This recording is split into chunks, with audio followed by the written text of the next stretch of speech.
Voilà, c'est parti, très cher abonné de Fantastique Info Télévision. Né to l'accès qui dans la vidéo précédente, démolition, il y a construction anarchique.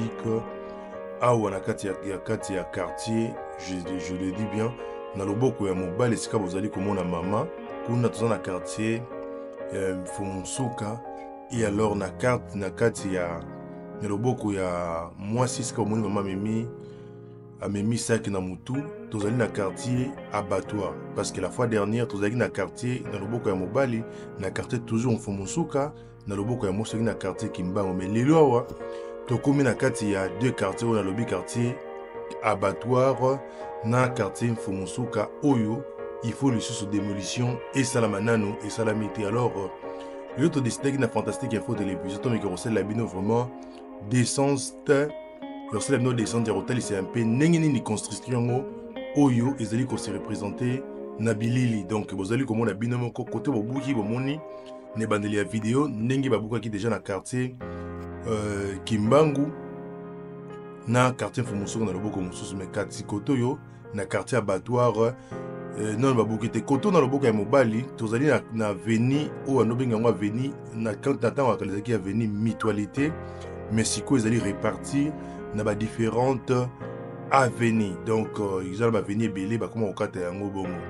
Alors très cher abonné de Fantastique Info, na lingi vraiment to mekarota lisabino ndenge nini bandaku ezali vraiment trop proche ya nzela ya la locomotive. Donc na nzela ya train ndenge nini ezali vraiment proche bandeko nyonso bavandi koto yo eza lokola ka boye ya mona na nzambe yesu akoya ngonga eyebani te mais esengeli bakristo kozala toujours prêt parce que ngonga eyebeli te koto nyonso ezali na bamesure oyo deja esalamaki avant pour dire que non société onatra akorécupérer prise na ye oyo azalaka na yango na loboko ya mwasi 15 mètres na loboko ya mobali pe 15 mètres bamesure pe emi esalama déjà koto. Donc bozomona tozopusana mpe pembeni ya site agricole ya Rai 1 oyo babenga yango mingimingi bachinois wa. Donc tozopusana mpe kuna ya omona ya kotalisa ndenge nini train Rai ya train esika train eleka oyo ozomona na bilili ndenge ekoma vraiment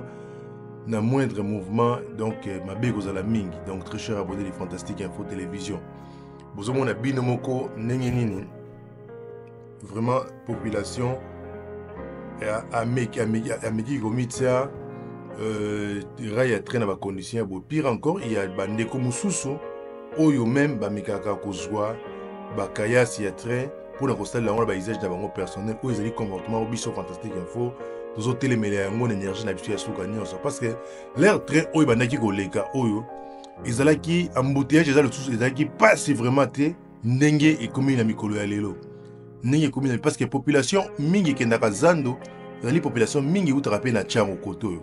Alors la plupart ya population ya koto bandaki koutilize to koemprunte nzela ya train bandaki kozwa la locomotive mpona kokende na zando monene mais kasi banda train elekaka lisusu te population nyonso akoma koluka abima na route nationale numéro 1 abima na boulevard Lumumba mpona kozwa transport enfin akoma na zando oyo ekoma sikoyo transport pasi ya kosakana te mituka privé batransport en commun ekoma vraimen pasi. Donc yango tolingaki mpe tomeka kotalisa avantage soki vraiment l'état na biso ekosilisa mosala oyo azwi ndingisa ya kosala yango ya korécupérer prise na ye ya 15 mètres mpe kozongisa train koto eleka ezali vraiment projet moko ya kitoko. Mais tozali kotuna kaka une seule question, est-ce que ekozala kaka train na biso ya kala oyo tomonaki wana to moins update to mise en jour esalami mpona ya train yango.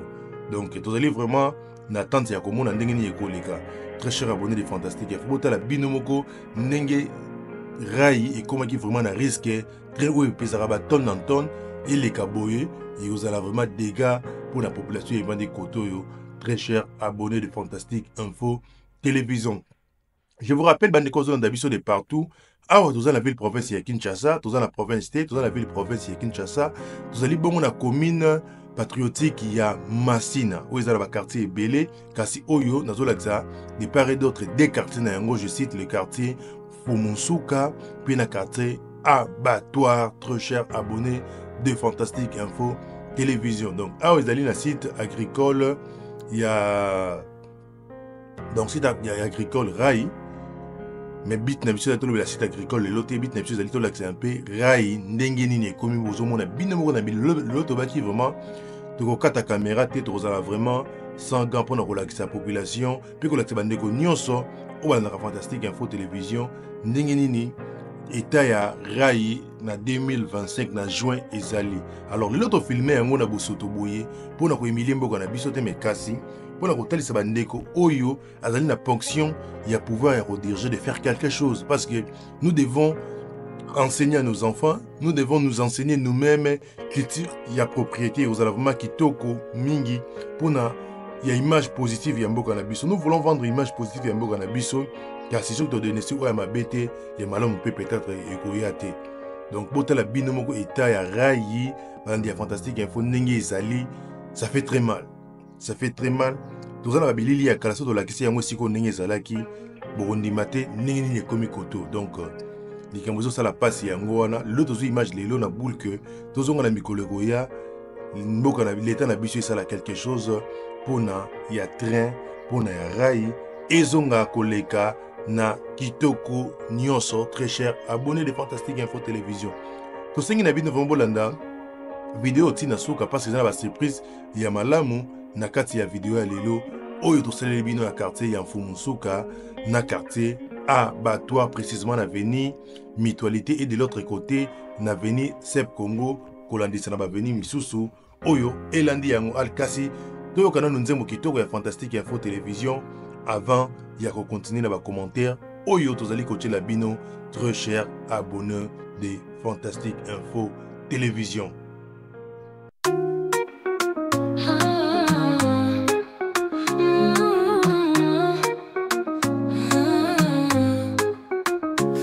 Nous sommes la chaîne de la promotion, agriculture, pisciculture, élevage en action, accompagnement pour votre réussite, agribusiness, notre mission, on s'y invite. Fantastique Info TV, interface de la diaspora, pour un Congo bio, cultivons sans déboire.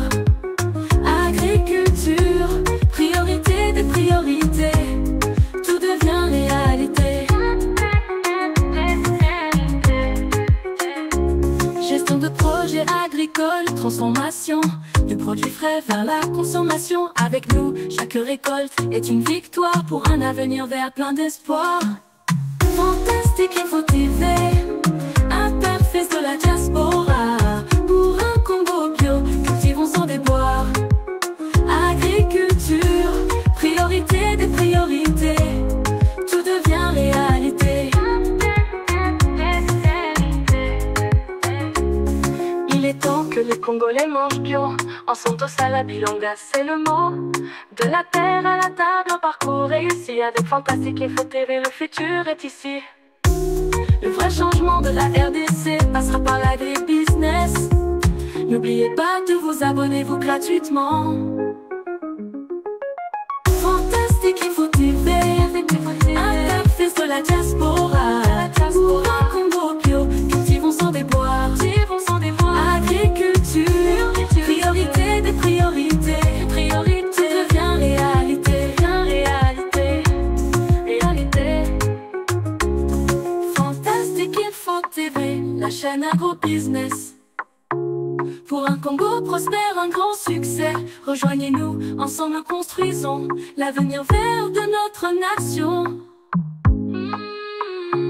Le vrai changement de la RDC passera par l'agribusiness. N'oubliez pas de vous abonner vous gratuitement. Voilà, très chers abonnés de Fantastique Info Télévision, toujours continuez toujours awa côté Sabino état ya chemin de fer oyo tozali kobenga rayi ya train awa ndenge nini ezali pe esika oyo nanu basali démolition te, mais la population azali déjà prévenir que babuki na quartier Kimbangu, babuki na veni Wenze, babuki na veni Foko, kasi elingi koma pe tour ya kobuka koto.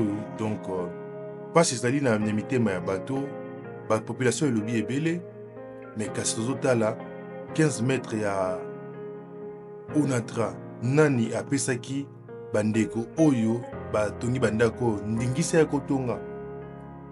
Ezali motuna onga nazali komituna très cher abonné de Fantastique Info Télévision. Nani apesaki ndingisa bandeko batonga pembeni ya rayo. Ezali kaka bango moko batelemaki na bokasi ya bango uti Mujimai, uti Mushi, uti Bakata, uti Inongo, oyembala moko tongi elekaki ndenge nini. Eza mituna oyo ngai votre humble serviteur Lucien Bokit, ambassadeur de la terre, nazali kaka komituna. Nani apesaki bango ndingisa. Donc yango tozotalisa bino notre cher abonné de Fantastique Info. Bandeko nyonso ozomona baza au moins na mikanda na niveau ya municipal, c'est-à-dire na niveau ya commune. Je cite la commune de Massina. La plupart awa baza na batotuni bango, azali na titre de propriété, azali na mukanda na ye songolo tout ça.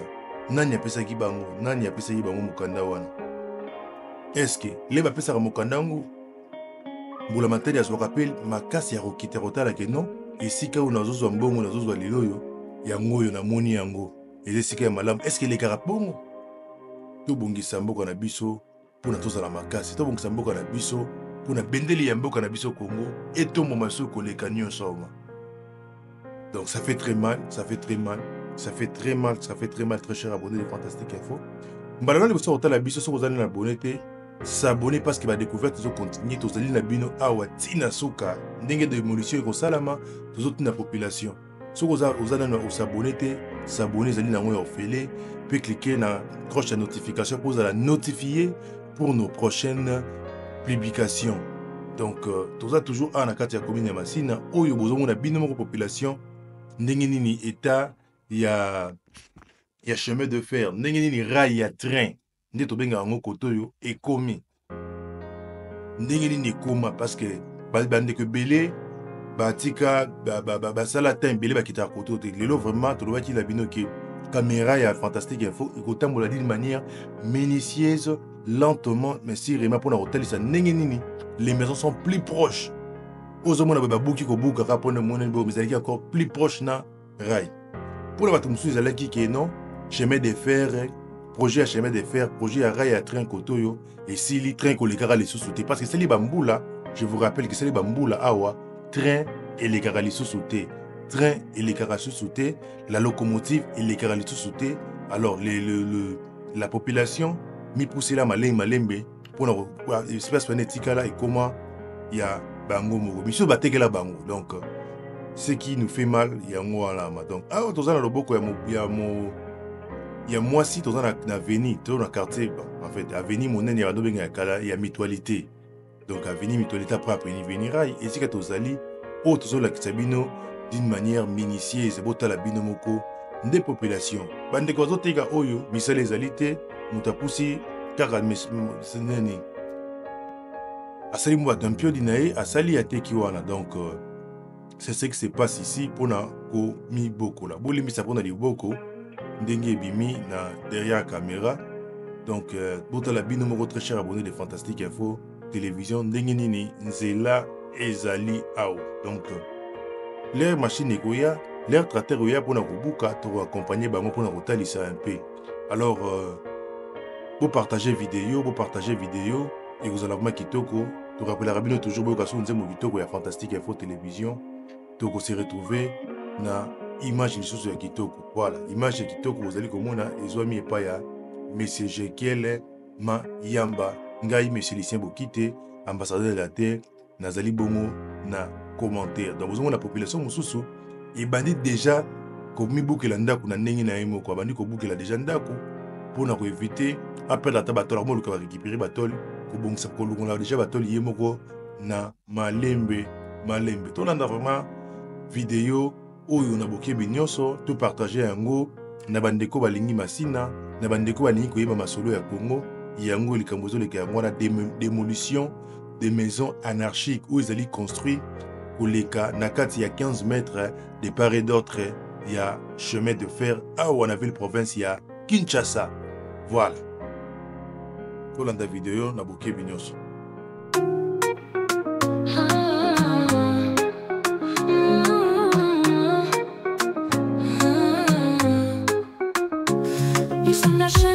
promotion. Agriculture, pisciculture, élevage en action. Accompagnement pour votre réussite. Agribusiness, notre mission, on s'y invite. Fantastique Info TV, interface de la diaspora. Pour un Congo bio, cultivons sans déboire. Agriculture, priorité des priorités. Tout devient réalité. Gestion de projets agricoles, transformation du produit frais vers la consommation. Avec nous, chaque récolte est une victoire pour un avenir vert plein d'espoir. Fantastique Info TV, interface de la diaspora. Pour un Congo bio, cultivons sans déboire. Agriculture, priorité des priorités. Tout devient réalité.